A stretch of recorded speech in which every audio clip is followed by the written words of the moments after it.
tal? Dios te bendice. Espero que estés pasando un tiempo especial y que tu vida espiritual en este tiempo haya encontrado mayor solidez y mayor profundidad. Y de eso quiero hablarte en esta ocasión. En el Antiguo Testamento, gran parte de la vida espiritual del israelita pasaba por el templo de Jerusalén. Sin importar dónde viviera el israelita, ya sea en algún pueblo, aldea o ciudad del interior del país o en algún país extranjero, todo israelita tenía la costumbre de, por lo menos una vez al año, peregrinar hacia Jerusalén. Especialmente lo hacían durante la fiesta de la Pascua. De modo entonces que gran parte de la vida espiritual de Israel pasaba por el templo. Cuando Salomón construyó el templo, el día de la inauguración, lo podemos leer allí en el libro de Crónicas, la gloria de Dios llenó ese templo. Dice el relato bíblico que era tanta la presencia de Dios que los sacerdotes no pudieron ministrar. Pero lamentablemente con el transcurrir de los meses, los años, las décadas, los siglos, ese principal motivo por el cual fue construido ese templo, que era hacer de que el pueblo pudiera tener un encuentro con Dios, una casa de oración, se transformó en un antro de corrupción y de negocio. Cada israelita que llegaba tenía que ofrecer un sacrificio acorde a sus posibilidades económicas. Podía ser un cordero, podía ser palomas, podían ser un puñado de harina, etc. Pero si venía del extranjero, seguro que venía con monedas que no eran israelitas, venían con monedas extranjeras. Entonces había una casa de cambio que funcionaba allí en el templo, donde los cambistas tomaban ventaja de este israelita que venía con monedas extranjeras. Cada uno pagaba lo que quería, le daban pocas monedas de Israel a cambio de estas monedas extranjeras. Y si eso fuera poco, después cuando este israelita tenía que salir y comprar el cordero, o la paloma o la harina, que no lo traían quizás después de semanas de viajar, ese cordero que podía estar saliendo, por decir, los 5 mangos, les cobraban 10 o 15. Así que por donde lo miráramos, el israelita perdía, cambiando la moneda o comprando su ofrenda allí en el templo. Era sabido que Dios en los comienzos de ese templo habitaba en ese lugar. Pero con el transcurrir de los años se había distorsionado el objetivo y Dios ya hacía mucho tiempo que no se hacía presente en ese recinto. De ahí el enojo de Jesús cuando un día, ya terminando su ministerio, llega a Jerusalén, entra allí al templo y ve a los cambistas, ve las mesas, ve los animales, ve la injusticia que se estaba cometiendo, sintió un dolor adentro, un enojo, un celo, dice la palabra, que tumbó las mesas, agarró un látigo y empezó a golpear a esta gente. Con su muerte, con su resurrección y ascensión, la historia va a cambiar porque cada persona que a partir de allí conoce a Jesús o reconoce a Jesús como el Mesías, como el Señor y el Salvador de su vida personal, se transformó en un templo. Vos y yo que conocemos a Jesús ahora somos el templo de Dios. Un edificio espiritual donde Dios mora. Y tanto Jesús como el apóstol Pablo o el apóstol Pedro van a hablar sobre esta imagen de la iglesia como un edificio, como una construcción. Y nos van a dejar algunos lineamientos que nosotros podemos leer el texto y de alguna manera tener una interpretación y un acercamiento a esta idea la cual Jesús soñó con su iglesia. Y quiero leerles algunos pasajes. Vamos a empezar con 1 Corintios capítulo 3, versículos 9 al 17. Dice: porque nosotros somos colaboradores en la labor de Dios. Y ustedes son el campo de cultivo de Dios, el edificio de Dios. Conforme a la gracia de Dios que me fue dada, yo como sabio arquitecto puse el fundamento y otro edifica sobre él. Pero cada uno tenga cuidado cómo edifica encima. Pues nadie puede poner otro fundamento que el que ya está puesto, el cual es Jesucristo. Ahora bien, si sobre este fundamento alguien edifica oro, plata, piedras preciosas, madera, heno o paja, la obra de cada uno se habrá de ser evidente, porque el día lo dará a conocer, pues con fuego será revelada. El fuego mismo probará la calidad de la obra de cada uno. Si permanece la obra de alguien que ha edificado sobre el fundamento, recibirá recompensa. Si la obra de alguien es consumida por el fuego, sufrirá pérdida. Sin embargo, él será salvo, aunque así como a través del fuego. ¿No saben que ustedes son templo de Dios y que el Espíritu de Dios habita en ustedes? Si alguno destruye el templo de Dios, Dios lo destruirá a él, porque el templo de Dios es santo, y eso es lo que ustedes son. 1 Timoteo 3, 14 y 15, Pablo le va a escribir a su joven discípulo diciendo: te escribo estas cosas, esperando ir a verte pronto. Pero en caso de que me tarde, te escribo para que sepas cómo debes conducirte en la casa de Dios, que es la iglesia del Dios vivo, columna y sostén de la verdad. A la iglesia de Éfeso, Pablo lo va a decir en capítulo 2, versículos 20 al 22.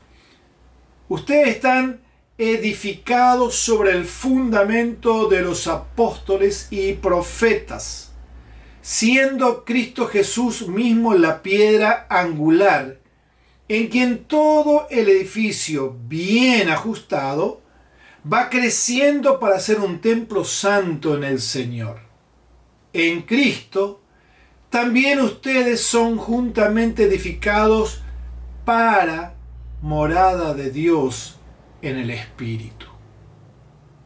El apóstol Pedro en su primera carta, capítulo 2, versículo 5, va a decir: y viniendo a él, se refiere a nosotros los cristianos, como una piedra viva, desechada de los hombres, pero escogida y preciosa delante de Dios, también ustedes, como piedras vivas, sean edificados como casa espiritual, para un sacerdocio santo, para ofrecer sacrificios espirituales aceptables a Dios por medio de Jesucristo. Y es Jesús mismo quien se va a encargar a escribir o a decir allí en el Sermón del Monte, capítulo 7 de Mateo, versículos 24 al 27. Por tanto, cualquiera que oye estas palabras mías y la pone en práctica, será semejante a un hombre sabio que edificó su casa sobre la roca. Y cayó la lluvia, vinieron los torrentes, soplaron los vientos y azotaron aquella casa. Pero no se cayó, porque había sido fundada sobre la roca. Todo el que oye estas palabras mías y no la pone en práctica, será semejante a un hombre insensato que edificó su casa sobre la arena. Y cayó la lluvia, vinieron los torrentes, soplaron los vientos y azotaron aquella casa. Y cayó.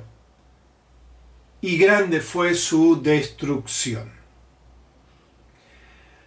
Al leer estos pasajes, que son varios, pero que tienen un mismo mensaje, y si los analizamos con los anteojos de la iglesia, con los anteojos de una construcción o la de un edificio, podemos encontrar varias enseñanzas o varios principios básicos, de los cuales tanto Pedro, Pablo como Jesús nos van a hablar. En primer lugar, vemos el tema del fundamento de la construcción.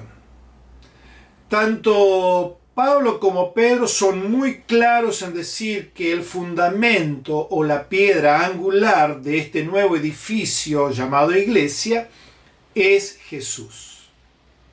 Y Jesús mismo, en el pasaje que hemos leído del Sermón del Monte en Mateo 7, de manera implícita dice que Él es la roca sobre la cual nosotros deberíamos construir nuestro edificio espiritual. En la antigüedad, para que un edificio saliera derecho y estuvieran las paredes de manera correcta, se colocaba en la esquina de ese edificio a construir una piedra angular. Esa piedra permitía al arquitecto, al constructor, al albañil, tomarla como referencia y sobre esa piedra angular construía las paredes, manteniendo un buen nivel, manteniendo una línea recta y manteniendo una aplomada de ese nuevo edificio que se estaría construyendo. Ahora, si esa piedra angular era imperfecta o se colocaba de manera descuidada o equívoca, todo el edificio tendría imperfecciones. 1 centímetro en la base, si vos construís una pared de 1 metro, no puede significar mucho. Pero 1 centímetro en la base en un edificio de varios metros de altura, entonces sí, la imperfección se hace notar. Si nosotros queremos construir una vida espiritual que soporte las inclemencias del tiempo, que soporte todo lo que estamos viviendo ahora y lo que viviremos en los próximos años, entonces debemos construirlo sobre una roca firme, y esa roca firme se llama Jesús. El inglés Alfred Wainwright es conocido por una frase que dice: no existe el mal tiempo, solo la ropa incorrecta. Si parafraseáramos esta frase y la aplicáramos a la vida espiritual, podríamos decir entonces que no existen tormentas destructivas, solo una construcción incorrecta. No hay posibilidad de una vida plena en esta vida, y menos pensar en la eternidad, en la casa del Padre, si nuestra vida no es construida sobre la roca, sobre la persona de Jesús y sobre sus enseñanzas. En el pasaje que hemos leído de 1 Corintios 3 observamos que Pablo dice que él, como maestro albañil, como perito arquitecto o coarquitecto con Dios, él puso el fundamento, es decir, le presentó el evangelio de Jesús y aclara que ese fundamento es Jesús.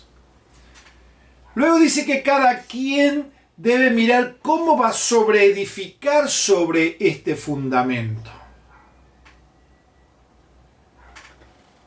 Porque en base a lo que uno ponga como material de construcción, va a recibir la recompensa o la pérdida. Finalmente aclara que nosotros somos el templo de Dios y que por lo tanto debemos construir o no destruir la construcción de Dios por medio de divisiones. Hay un profundo llamado a la unidad de la iglesia. La iglesia debe tener por fundamento a Cristo. Y a través de lo que enseñaron los apóstoles y los profetas, y hoy día mediante ese equipo del cual Pablo habla allí en Efesios capítulo 4, versículos 11 y 12, a través del trabajo de los apóstoles, de los profetas, de los maestros, de los evangelistas y pastores, lograr que haya una sobreedificación adecuada, siguiendo todo el consejo de Dios, por medio de buenos constructores, es decir, buenos maestros, buenos pastores, buenos líderes, y por medio de una correcta conducta de cada uno de los miembros. En segundo lugar, tenemos el desarrollo de la construcción.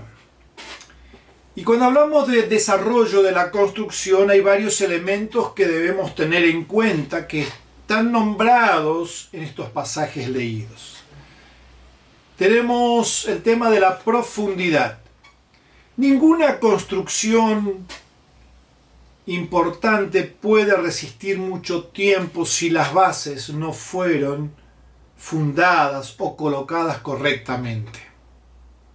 Del mismo modo, ninguna vida espiritual puede resistir las tormentas si ésta no está construida sobre una roca firme, si solamente está puesta sobre una vida espiritual superflua. No hay posibilidad de una vida profunda espiritual si ésta está alimentada con un par de canciones que escuchamos en el auto o en la oficina o en la cocina y algunas promesas que sacamos de alguna cajita que estén desconectadas de las demandas de esa promesa. Construir sobre la roca requiere esfuerzo, paciencia y perseverancia. No podemos ser como la esposa de Job, quien ante las dificultades que estaban pasando como familia le dijo a su esposo: ¿por qué no maldecís a tu Dios y te morís? Tenemos, además de la profundidad de las columnas, Pablo le escribe a su joven discípulo Timoteo y le recuerda diciendo: te escribo para que sepas cómo debes conducirte en la casa de Dios, que es la iglesia del Dios vivo, columna y sostén de la verdad. Cuando le escribe a la iglesia de Corinto, le recuerda diciendo: ahora bien, si sobre este fundamento alguien edifica con oro, plata, piedras preciosas, madera, heno, paja, la obra de cada uno será evidente, porque el día la dará a conocer, pues con fuego será revelada. El fuego mismo probará la calidad de la obra de cada uno. Si las columnas de un edificio son endebles, o son de paja, o son de heno, sin duda alguna que no podrá esa construcción resistir ningún tipo de dificultad. Tarde o temprano, las preocupaciones de la vida harán que esa semilla no germine, o germine, como dice Jesús en la parábola del sembrador, pero que no eche raíces porque está sobre roca, o porque se ahoga porque está entre espinos. Y finalmente esa persona se aleje del Evangelio y queda un vago recuerdo de que una vez intentó congregarse o seguir a Dios, pero que abandonó en el camino. Como columna, la responsabilidad principal de la iglesia es sostener y resguardar la verdad. Tenemos el compromiso como pastores, como líderes, como cuerpo de ancianos, de resguardar la verdad de los falsos maestros. Somos llamados a predicar y a enseñar a los habitantes de esta generación y enfrentarnos a los retos que esto conlleva en el siglo XXI. Hoy día, con el tema de las pandemias y tantas cosas virtuales, hay muchos cristianos confundidos porque navegan en distintas escuelas o en distintos predicadores de YouTube y se confunden. Ya no tienen una guía, tienen un montón de líderes, maestros o guías que los van desviando y que los van llevando por un camino y por el otro y los terminan confundiendo y finalmente terminan alejándose. Hay muchas falsas enseñanzas paseándose en los diferentes púlpitos, en las diferentes redes sociales, produciendo cristianos débiles, sin fuerza, sin profundidad, o en el peor de los casos, engañados y explotados con falsas enseñanzas, especialmente en lo concerniente a las finanzas. Tenemos en ese desarrollo de la construcción el tema de ajuste. Cualquiera que se dedica a la construcción sabe que cada tanto tiene que hacer algunos ajustes para que esa construcción avance viento en popa, como decimos, y no haya sorpresas. A veces esos ajustes tienen que ver con nivelar las paredes o las líneas de ladrillos o de bloques. A veces esos ajustes tienen que ver con el material que se va a utilizar. Lo cierto es que una buena construcción es dinámica. Del mismo modo, si queremos construir una vida espiritual que perdure en el tiempo y que soporte cada una de las dificultades que nos tocan enfrentar y que van a azotar nuestra vida, porque de eso se trata la vida, tenemos que asegurarnos de hacer los ajustes necesarios. Si hemos creído en falsas promesas o nos hemos desviado de los correctos caminos, entonces necesitamos decidir en corregir eso para que nuestro destino no se vea afectado. Se le atribuye al escritor británico Charles Rader la frase que dice: siembra un pensamiento y cosecharás un acto. Siembra un acto y cosecharás un hábito. Siembra un hábito y cosecharás un carácter. Siembra un carácter y cosecharás un destino. Todo desvío comienza con un falso conocimiento. De ahí la importancia que nosotros los cristianos nos alineemos a la palabra de Dios. Que nuestra vida y nuestras acciones estén centradas en los pensamientos de Dios plasmados en un libro conocido como la Biblia. Ese es nuestro fundamento. Allí están los pensamientos de Dios que tienen que regir nuestra vida. Hablamos de crecimiento, del desarrollo de la construcción. Cerca de casa, a unas pocas cuadras, hace más de 15 años, hay una obra que está parada. Evidentemente estaban pensando hacer 3 o 4 dúplex pegados. Por supuesto que lo que hay construido, que habían llegado hasta la segunda planta, cada vez se deteriora más. Ver eso produce dolor, produce tristeza. Evidentemente el que empezó la obra tuvo algún tipo de dificultad, quizás una muerte, una quiebra económica o algunas cuestiones legales que no le permitió terminar. Pero cuánta alegría produce nuestro corazón y nuestros ojos cuando nosotros día tras día vemos que un edificio que comenzó siendo excavado y a las semanas comienzan los primeros pilares y después las paredes y las columnas y finalmente después de algunos meses termina siendo un hermoso edificio. De la misma manera sucede en lo espiritual. Si después de algunos años de conocer a Jesús no superamos viejas costumbres, evidentemente no hemos crecido. Y al igual que esa construcción que hice mención que está abandonada, que se está deteriorando, lo mismo sucede con la vida espiritual. En la escuela del Espíritu no hay posibilidad de estancamiento, o crecemos o decrecemos. El objetivo que tiene Dios con nosotros es llevarnos a una vida plena, a la estatura, a la plenitud de Cristo Jesús. En tercer lugar, tenemos la característica de la construcción.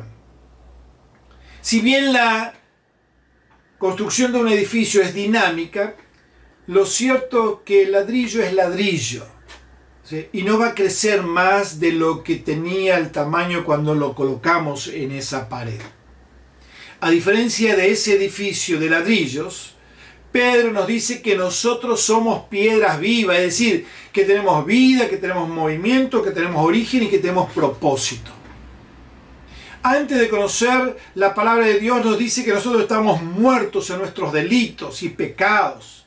Pero cuando fuimos revestidos del poder del Espíritu Santo, cuando el Dios comenzó a habitar en nosotros, pasamos de la muerte a la vida.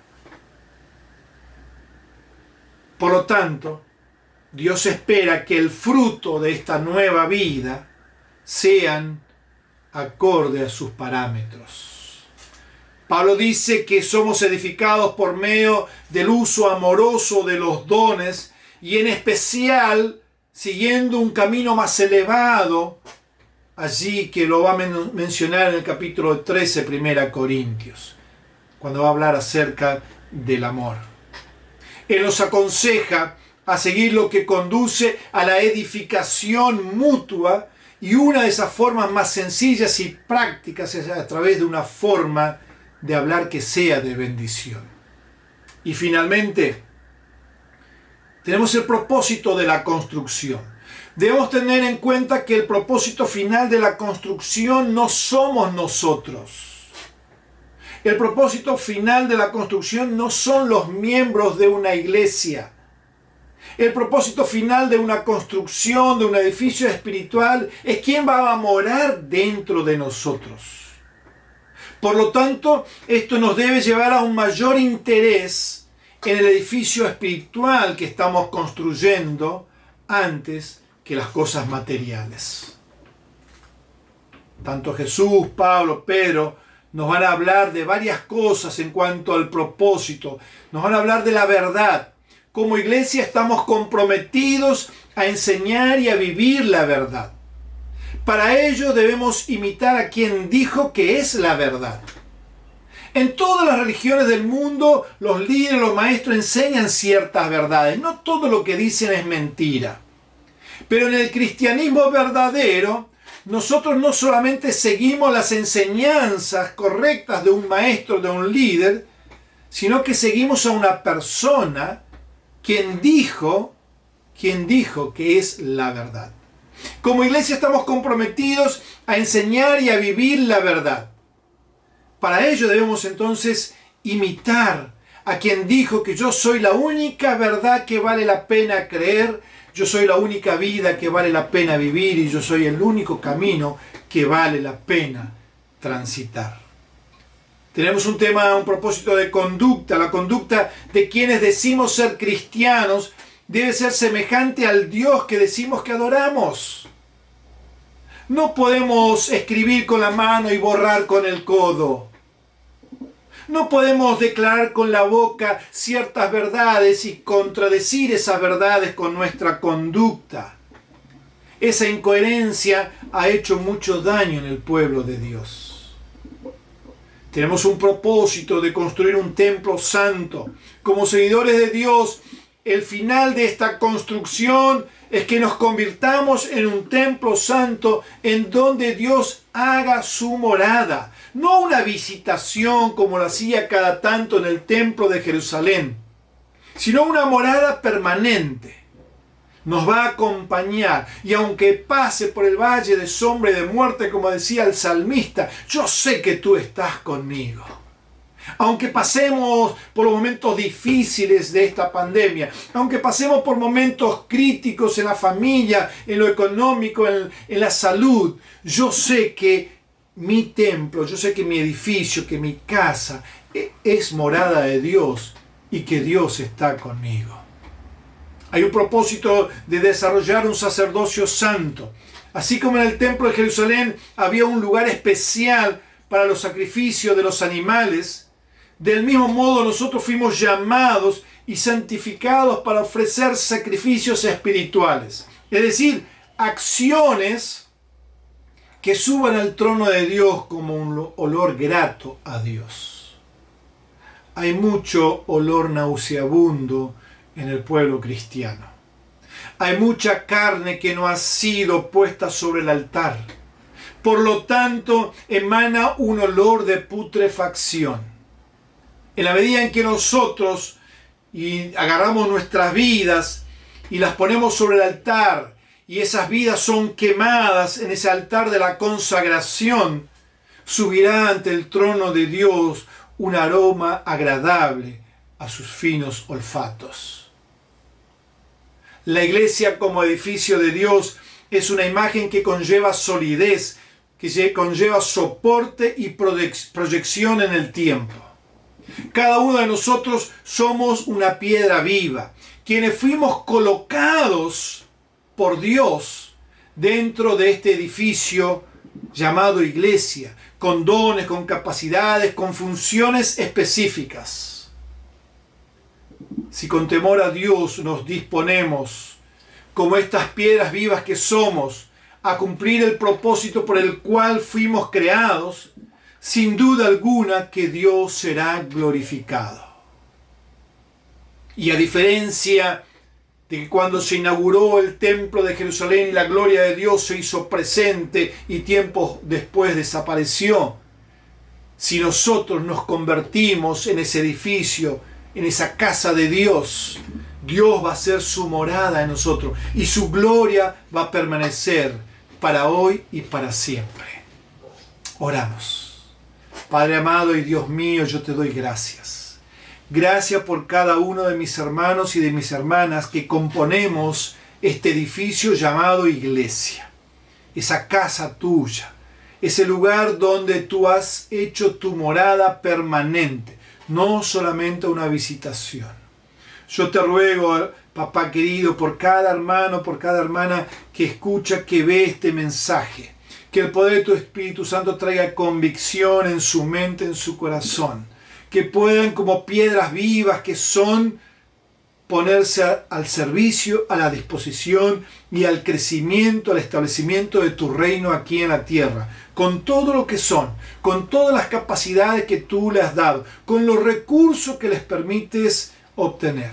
Padre, en el nombre de Jesús, que como ese templo de Dios que somos, como esa casa de Dios que somos, la gloria tuya sea vista en la vida de cada uno de tus hijos y de tus hijas. En el nombre precioso de Cristo Jesús. Amén y amén. Dios te bendice.